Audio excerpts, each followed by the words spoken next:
18 জুলাই কোটা সংস্কার আন্দোলনে পুলিশের গুলিতে লালবাগ এলাকায় আইডিয়াল কলেজের শিক্ষার্থী খালিদ হাসান সাইফুল্লাহ নিহতের ঘটনায় মধ্যরাতে লালবাগ থানা ঘেরাও করে রাখে শিক্ষার্থীরা। তাদের দাবি লালবাগ থানার ওসির পদত্যাগ। এর আগে শনিবার সন্ধ্যায় ফ্যাসিস্ট শেখ হাসিনা সহ 91 জনের বিরুদ্ধে মামলা করতে থানায় যান নিহতের পরিবার।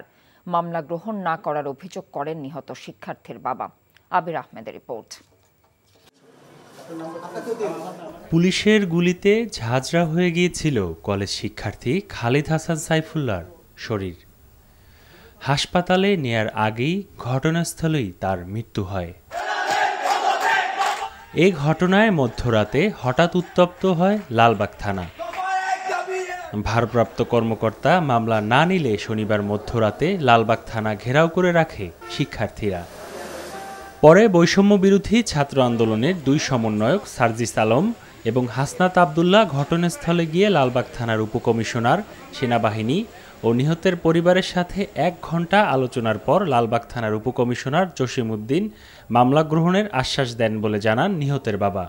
এজাহারটা রিসিভ করেছেন, কিন্তু এখনও যেহেতু লেজারে দিতে পারতেছেন না, কারণ ওসি সাহেব চেঞ্জ হয়ে যাচ্ছেন বা ডিসি সাহেব নতুন জয়েন করবেন। আগামীকাল ডিসি সাহেব জয়েন করবেন। আমাদের লালবাগ বিভাগীয় জনের নতুন ডিসি সাহেব জসিমউদ্দিন সাহেব আসতেছেন এবং উনি জয়েন করে ফার্স্ট মিটিং করবেন এবং উনি এই ফাইলটা নিয়েই কথা বলবেন। আগামীকাল বিকাল 4-5টার সময় আমার সাথে উনি কন্ট্যাক্ট করবেন। মামলার অভিযোগপত্রে দেখা যায় ফ্যাসিস্ট শেখ হাসিনা সরকারের সাবেক স্বরাষ্ট্রমন্ত্রী আসাদুজ্জামান খান কামাল, সাবেক সড়ক ও সেতুমন্ত্রী ওবায়দুল কাদের, ডিবি হারুন, পুলিশের উচ্চপদস্থ কর্মকর্তা সহ 91 জনকে আসামি করা হয়েছে।